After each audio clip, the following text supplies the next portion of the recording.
আসসালামু আলাইকুম সবাইকে আবারও স্বাগত জানাচ্ছি আমি পাভেল। আজকে আমরা ক্যাডেট কলেজ ভর্তি কোচিং ষষ্ঠ শ্রেণীর গণিত বইয়ের যে কাজটা করব সেটা হচ্ছে অনুশীলনী 1.2 এর 3 নাম্বারের যে প্রবলেমগুলো আছে তার মধ্যে খ নাম্বারটা সমাধান করব। তো খ নাম্বারটা হচ্ছে 4 দিয়ে বিভাজ্যতা নিয়ে। তো আমি সিরিয়ালি আগাচ্ছি, তোমরা যদি ভিডিওগুলো একটু ফলো করে থাকো। এটা হচ্ছে 8 নাম্বার লেকচার।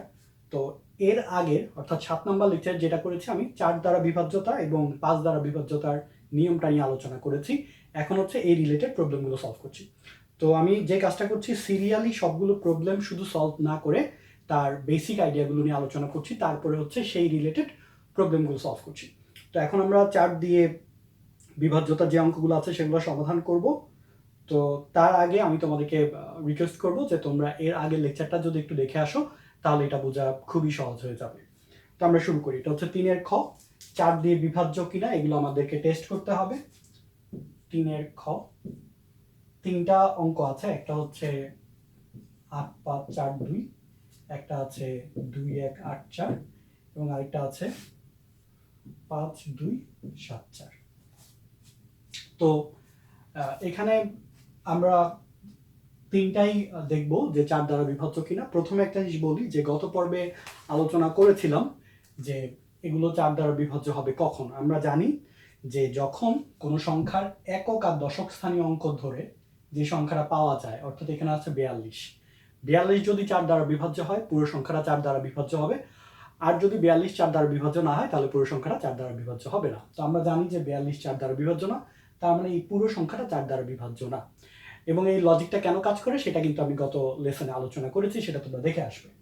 আচ্ছা, তো 42 বা ছোট সংখ্যা থাকলে হয়তো আমরা 4-এর নামটা গুণে করে ফেলতে পারি। এর থেকে বড় সংখ্যা হলে আমরা আসলে কি করব? এর থেকে বড় সংখ্যা হলে একটা ট্রিক আছে, সেটা হচ্ছে এখানে যদি আমার 4 থাকে, যদি জোড় ডিজিটগুলো থাকে, যেমন 4, তারপরে থাকে হচ্ছে 4-এর সাথে আরো 4 যোগ করলে হয় 8।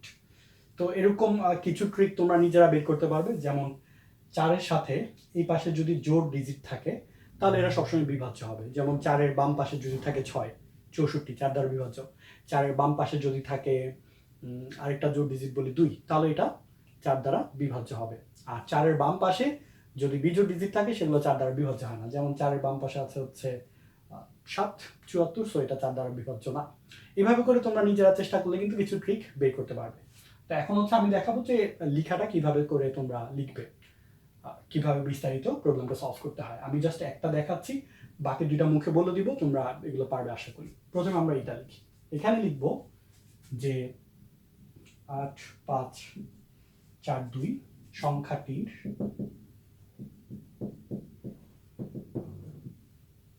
একক ও দশক স্থানীয় অঙ্ক নিয়ে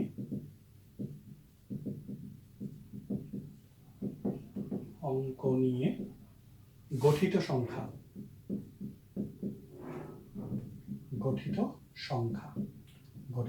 হচ্ছে 42।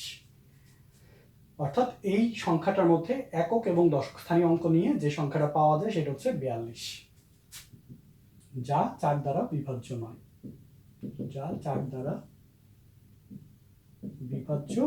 নয়।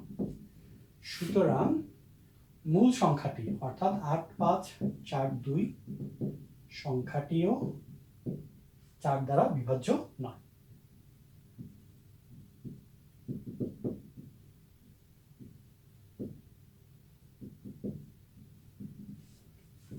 তো এভাবে করে আমরা কথাটা লিখবো। একই রকম ভাবে এখানে 2184 আমরা লিখবো 2184 সংখ্যাটির একক ও দশক স্থানীয় অঙ্ক নিয়ে গঠিত সংখ্যা হচ্ছে 84, তারপর কমা দিয়ে লিখবো যা 4 দ্বারা বিভাজ্য। সুতরাং সংখ্যাটি 4 দ্বারা বিভাজ্য। এবং সবার লাস্টেরটা হবে এখানে 5, 2, 7, 4 সংখ্যাটির একক ও দশক স্থানীয় অঙ্ক নিয়ে গঠিত সংখ্যা 74, যা 4 দ্বারা বিভাজ্য নয়। সুতরাং 5, 2, 7, 4 সংখ্যাটি 4 দ্বারা বিভাজ্য নয়। এভাবে করে আমরা 4 দ্বারা বিভাজ্য অঙ্কগুলো করব।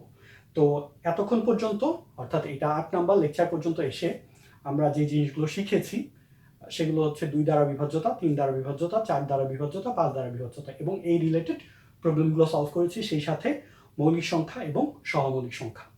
তো আস্তে আস্তে আশা করছি আমরা সবগুলো টপিকই কভার করব। ধৈর্য সহকারে সবাই দেখতে হবে। আর ভিডিওটা একবার দেখে যদি প্রবলেম থাকে তোমরা চেষ্টা করবে আরেকবার দেখতে, যে জায়গাটায় বুঝতে সমস্যা হয় একটু ব্যাকে গিয়ে আরেকবার দেখার চেষ্টা করবে, তাহলে হয়তো প্রবলেমগুলো ক্লিয়ার হবে। এরপরেও যদি প্রবলেম হয় বুঝতে, কমেন্ট করে জানাবে, আমার সাথে যোগাযোগ করতে পারবে। যোগাযোগের ডিটেলস আমার হচ্ছে ফেসবুক পেজে বলা আছে, ওখানে মেসেজ দিতে পারবে, কমেন্ট করতে পারবে। সো নেক্সট ভিডিওতে আমরা হচ্ছে আলোচনা করব 6 দ্বারা বিভাজ্যতা এবং 9 দ্বারা বিভাজ্যতা, এবং তার পরবর্তীতে সেই রিলেটেড প্রবলেমগুলো সলভ করব। সো সবাইকে সেটা দেখার আমন্ত্রণ জানিয়ে এখানে শেষ করছি। সবাই ভালো থাকবে। আসসালামু আলাইকুম।